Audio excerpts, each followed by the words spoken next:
En sortant juste avant d'atteindre les grilles, j'avais vu quelque chose. Des hommes déchargeaient des caisses en bois d'un camion avec des lettres cyrilliques visibles sur les côtés. Des marquages russes, sauf erreur de ma part.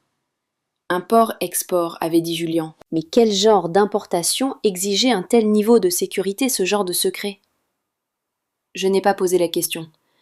Je ne voulais pas connaître la réponse parce que savoir m'aurait forcé à faire un choix, continuer ou non à accepter l'argent de Julian De Luca. Continuer ou non à accepter sa protection.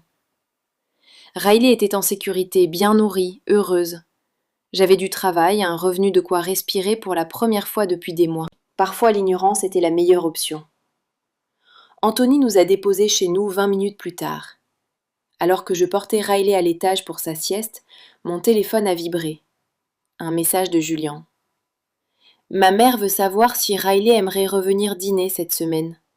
Aucune obligation de travail, juste un moment en famille. Dis-moi. Je suis restée longtemps à fixer le texto. Franchir des limites m'impliquait laisser ma fille s'attacher à des gens qui vivaient dans un monde que je ne comprenais pas.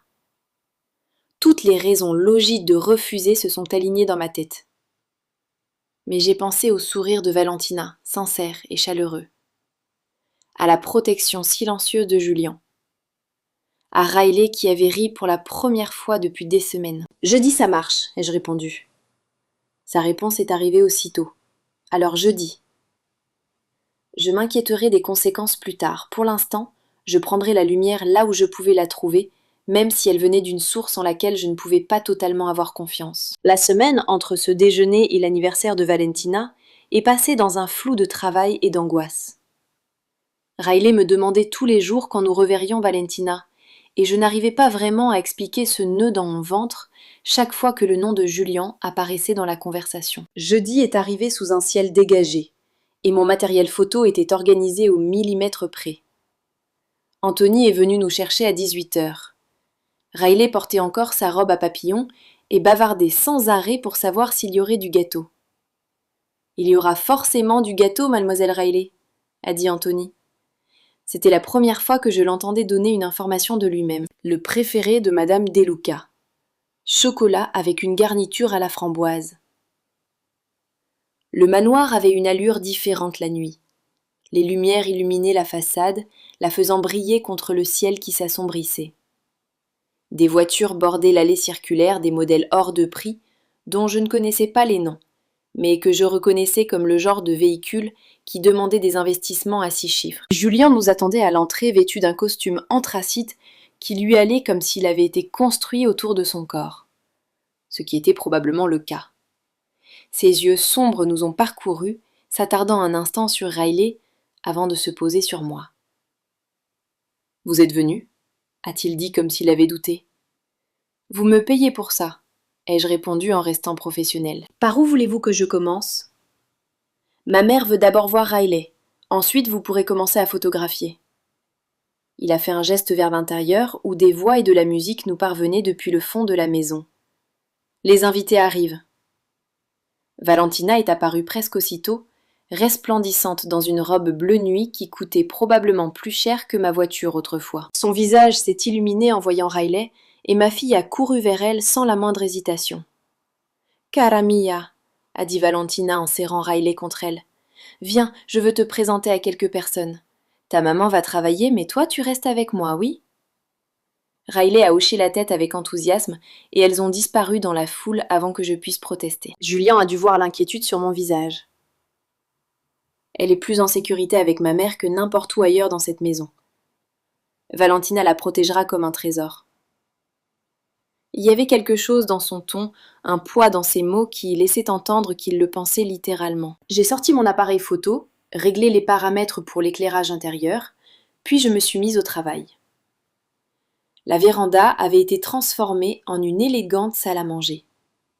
3 longues tables formaient un U dressé avec du cristal et de l'argenterie qui captait la lumière de dizaines de bougies. Des fleurs dont je ne connaissais pas le nom débordaient des compositions centrales, leur parfum discret mais présent. Les invités arrivaient par petits groupes. Des hommes en costumes sombres, des femmes en robes de cocktail et bijoux qui ne venaient certainement pas de grands magasins.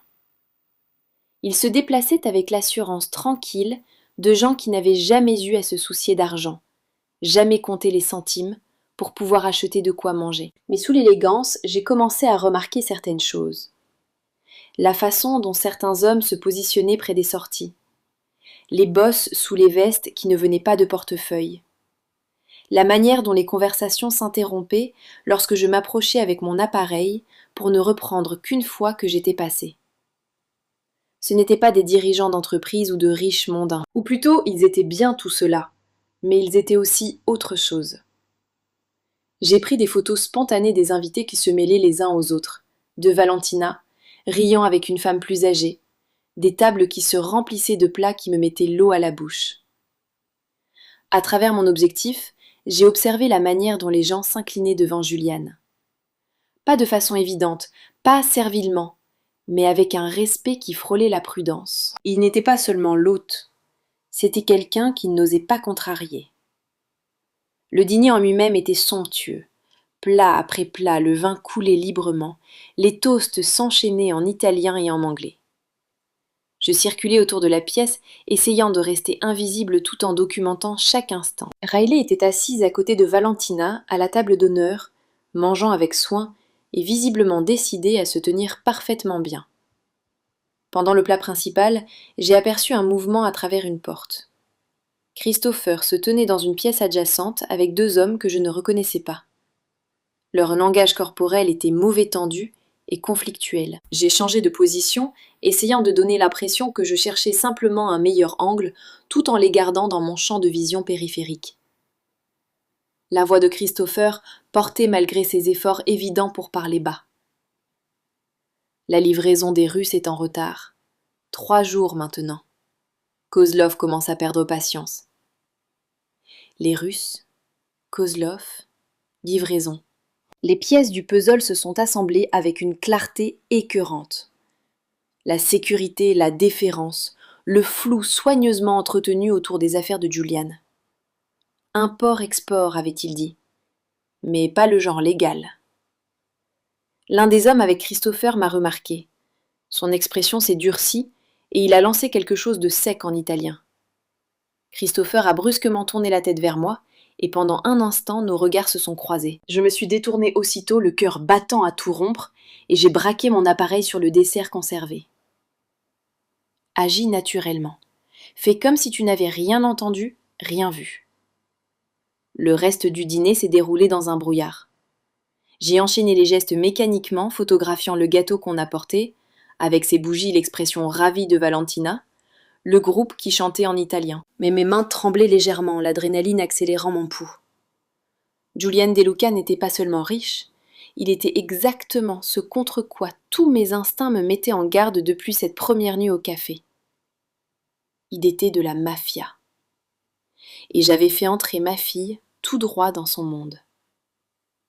Après le gâteau, les invités ont recommencé à se mêler les uns aux autres. J'ai retrouvé Riley toujours auprès de Valentina, en train d'aider la vieille dame à ouvrir ses cadeaux. Ma fille était en sécurité heureuse, complètement inconsciente de la révélation qui déchirait actuellement mon calme si soigneusement maintenu. « Les photographies », a dit la voix de Julian derrière moi, me faisant sursauter. Elles sont satisfaisantes. Je me suis retourné mon appareil serré contre moi, comme un bouclier entre nous. Elles sont bien. Bonne lumière, moment émouvant. Votre mère sera contente. Il m'a étudié de ses yeux sombres et pénétrants. Mais vous n'êtes pas. Je ne suis que la photographe. Mon avis n'a pas d'importance. Vous mentez très mal, Megan. Il s'est rapproché, baissant la voix. Qu'est-ce que vous avez vu? Inutile de faire semblant. Votre frère, il parlait de Russes et de livraison. Il employait des mots qui ne collent pas vraiment au récit d'une entreprise légitime. La mâchoire de Julian s'est légèrement contractée, mais il n'a pas eu l'air surpris. Et quelle conclusion en avez-vous tirée? Que je devrais terminer ce travail et ne jamais revenir. Ma voix est sortie plus stable que je ne me sentais. Que je devrais prendre Riley et garder autant de distance que possible avec tout ça. Quelque chose a vacillé dans son expression. Pas de la colère, mais quelque chose de plus froid. de la résignation peut-être. « Venez avec moi, a-t-il dit. Nous devons parler en privé. » Je voulais refuser, attraper Riley et courir. Mais Anthony était apparu au bord de mon champ de vision et Valentina avait toujours ma fille. Je ne partirai pas sans elle, et faire une scène ne ferait qu'empirer les choses. J'ai suivi Julian à travers la maison jusqu'au même bureau que j'avais aperçu lors de ma première visite. Il a refermé la porte derrière nous, étouffant les bruits de la fête. « Asseyez-vous » a-t-il dit en désignant un fauteuil en cuir. Je suis restée debout. Je finirai le travail. Je livrerai les photos. Mais après ça, je pense qu'il vaut mieux que Riley et moi ne revenions pas. C'est ce que vous pensez ? Julian s'est dirigé vers son bureau, a versé un liquide ambré d'une carafe en cristal dans 2 verres. Il m'en a tendu un. Vous croyez que vous pouvez simplement partir, oublier ce que vous avez vu ? Oublier que cet endroit existe ? Je ne sais rien, ai-je dit sans prendre le verre. J'ai entendu une conversation que je n'ai pas comprise, c'est tout. Vous êtes plus intelligente que ça. Il a posé le verre à ma portée. Vous savez exactement ce que vous avez vu, ce que nous sommes, ce que je suis. L'aveu est resté suspendu dans l'air entre nous, lourd d'implications. Alors, laissez-moi partir, ai-je dit doucement. Je ne dirai rien, je n'ai aucune raison de le faire. Je veux seulement garder Riley en sécurité et vivre notre vie. Julian s'est appuyé contre son bureau, m'observant calmement. Vous avez peur de moi maintenant ? Peur que je fasse du mal à vous ou à Riley ? J'aurais dû mentir. J'aurais dû dire non, minimiser la menace. À la place, la vérité a jailli. Oui, j'ai peur. Pas que vous nous fassiez du mal directement, mais qu'être près de vous nous mette dans un danger auquel nous ne pourrions pas survivre. Il a hoché lentement la tête comme si je venais de confirmer quelque chose. Bien, la peur est saine. Elle signifie que vous comprenez la réalité de mon monde. Alors vous nous laisserez partir ? Je n'ai pas dit ça. Il a pris son propre verre et a fait tourner le liquide. Vous êtes venu chez moi 2 fois maintenant. Vous avez vu ma famille, mes associés. Vous savez où je vis, le type de sécurité que je maintiens. Vous avez photographié les visages d'hommes qui préfèrent rester anonymes. Une terreur glacée s'est installée dans mon ventre. Alors quoi, je suis un risque pour votre sécurité ? Vous allez faire en sorte que je disparaisse ? Ne soyez pas dramatique. Julian a bu une gorgée. Je dis que vous êtes lié à moi maintenant que ça vous plaise ou non. Et cela signifie que vous êtes sous ma protection. Je ne veux pas de votre protection. Vous l'avez quand même.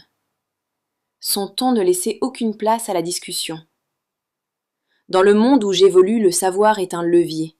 Des gens pourraient tenter de vous utiliser pour m'atteindre, ou utiliser votre fille. Ce n'est pas une menace de ma part, c'est la réalité.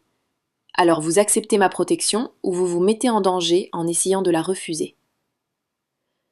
Je voulais discuter, lui dire qu'il avait tort, mais cette logique froide avait un sens horrible. Qu'est-ce que ça veut dire concrètement ? Ai-je réussi à demander. Ça veut dire que vous avez mon numéro. Vous l'utilisez s'il y a un problème, n'importe lequel. Ça veut dire qu'Anthony ou quelqu'un d'autre passera de temps en temps prendre de vos nouvelles, vérifier que vous êtes en sécurité.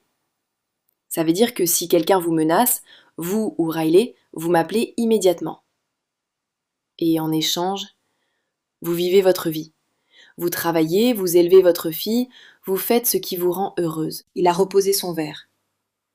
La seule exigence, c'est la discrétion sur ce que vous avez vu ici.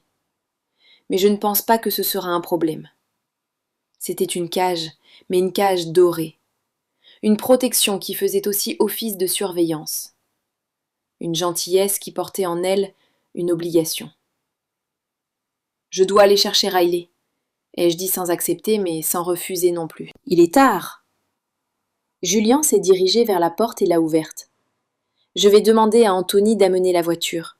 Votre paiement est dans une enveloppe sur la table de l'entrée. Il y a un bonus inclus. Je l'ai suivi jusqu'à la fête qui s'était vidée, mais n'était pas terminée.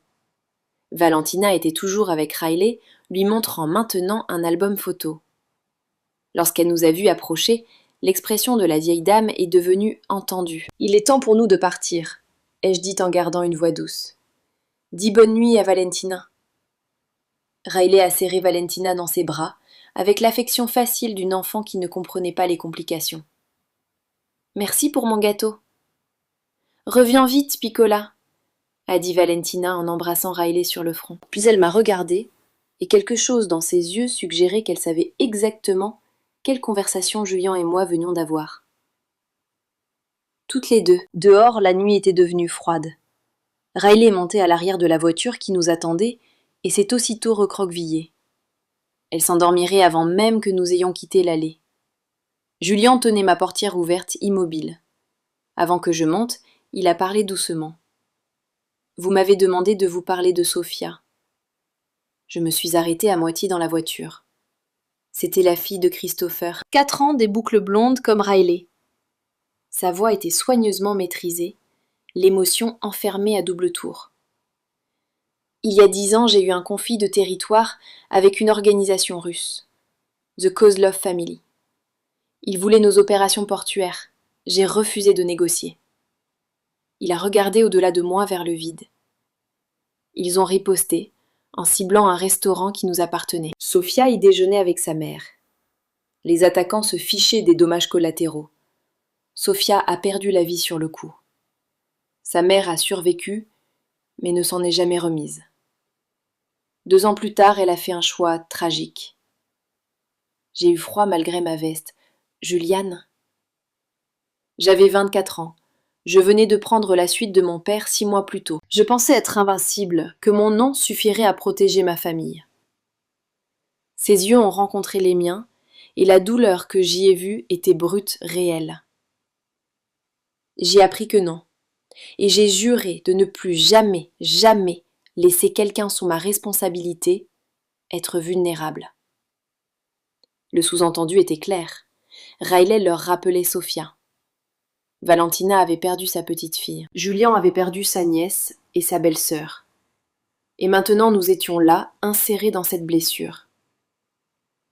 Je suis désolée pour votre perte, ai-je dit parce que rien d'autre ne semblait suffisant.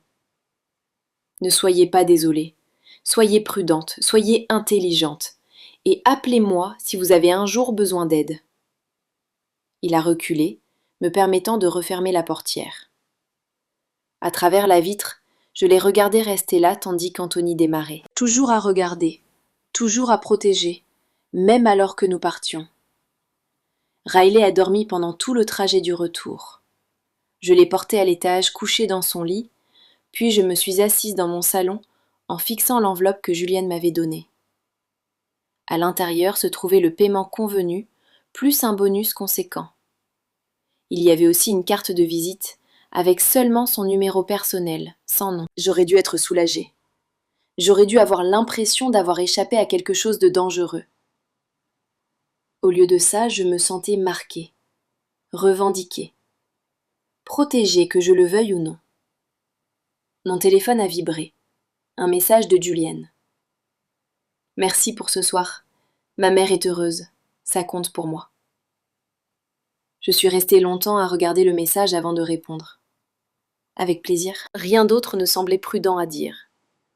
Parce que la vérité était compliquée, dangereuse, et je ne la comprenais pas encore totalement moi-même. J'étais entrée dans le monde de Julian De Luca en pensant n'être qu'une photographe. Maintenant, je savais que j'étais tout autre chose. Ce que cela signifiait, je le découvrirais bientôt.